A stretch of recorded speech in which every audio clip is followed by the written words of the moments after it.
পিলখানা হত্যাকাণ্ড, শেখ হাসিনা ও মইনু সহ ৫৮ জনের বিরুদ্ধে অভিযোগ দাখিল। দর্শক, খুবই আলোচিত পিলখানা হত্যাকাণ্ড। সেই হত্যাকাণ্ড নিয়ে নানা রকম ঘটনা ঘটে চলেছে। কমিশন গঠন বাতিল বা পিছিয়ে দেয়া, এটি নিয়ে ক্ষোভ বিক্ষোভ, পরে দ্রুত বেগে আবার ৭ দিনের মধ্যে কমিটি গঠনের ঘোষণা।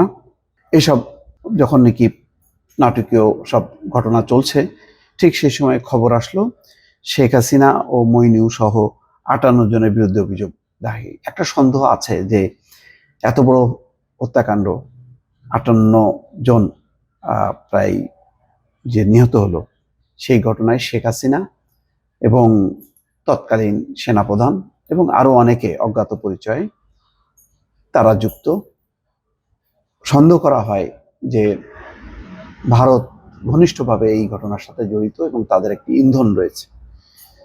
তো সেই বিষয় নিয়ে অনেক জল্পনা কল্পনা, কিন্তু কোনোভাবেই সেই তদন্ত আর চলছে না। এখন আবার একটি তদন্তের প্রেক্ষাপট তৈরি হয়েছে। তাতে দেখা যাচ্ছে বৃহস্পতিবার পিলখানা হত্যাকাণ্ডের শিকার সেনা কর্মকর্তাদের পরিবারের সদস্যরা আন্তর্জাতিক অপরাধ ট্রাইব্যুনালে অভিযোগ দায়ের করেন।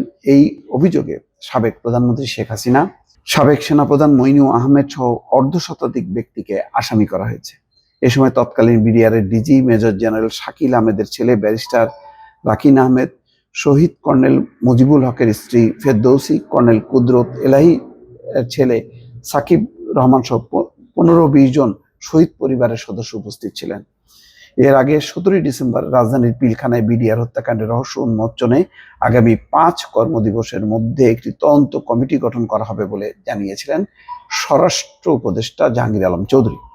তিনি বলেন, এই কমিটিতে থাকবেন অবসরপ্রাপ্ত বিচারক, অবসরপ্রাপ্ত সরকারি কর্মকর্তা, সশস্ত্র বিভাগ পুলিশের অবসরপ্রাপ্ত কর্মকর্তা।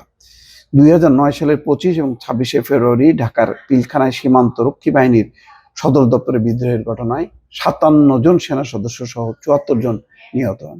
বাংলাদেশের ইতিহাস, সেখানে পৃথিবীর ইতিহাসে একযোগে এত এই পরিমাণ সেনা অফিসার নিহতের ঘটনা ঘটেনি। বড় ধরনের কোনো যুদ্ধও ঘটেনি, যেটি পিলখানার অভ্যন্তরে ঘটে গিয়েছিল। দেশের গণ্ডি পেরিয়ে আন্তর্জাতিক অঙ্গনে এই ঘটনা প্রচন্ড আলোড়ন তোলে। সেই বিদ্রোহের পর সীমান্ত রক্ষী বাহিনী বিডিআরের নাম বদলে যায়, পরিবর্তন আসে পোশাকেও। এই বাহিনীর নাম এখন বর্ডার গার্ড বাংলাদেশ বা বিজিবি। বিদ্রোহের বিচার বিজিবির আদালতে হলেও হত্যাকাণ্ডের মামলার বিচারের জন্য আসে প্রচলিত আদালতেও। এই ঘটনায় হত্যা ও বিস্ফোরক আইনে 2টি মামলা হয়। হত্যা মামলায় খালাস বা সাজা ভোগ শেষে বিস্ফোরক মামলার কারণে মুক্তি আটকে আছে 468 বিডিআর সদস্যের। হত্যা মামলায় 850 জনের বিচার শেষ হয়ে 2013 সালের 5ই নভেম্বর। এতে 152 জনের ফাঁসি, 160 জনের যাবজ্জীবন ও 256 জনকে বিভিন্ন মেয়াদে কারাদণ্ড দেওয়া হয়। খালাস পান 278 জন। যাই হোক, এখন ঘটনা হলো যে মূল যে বিষয়টি, সেটি হচ্ছে যে শেখ হাসিনা এবং তৎকালীন সেনাপ্রধান, তাদের কি ভূমিকা ছিল। এখন তাদেরকে যুক্ত করে একটি অভিযোগ দায়ের করা হচ্ছে আন্তর্জাতিক অপরাধ ট্রাইব্যুনালে, যে ট্রাইব্যুনাল বিচার করবে। ফলে আরেকটি নাটকীয় পরিবর্তন আসলো। দর্শক, ভালো থাকবেন। আল্লাহ হাফেজ।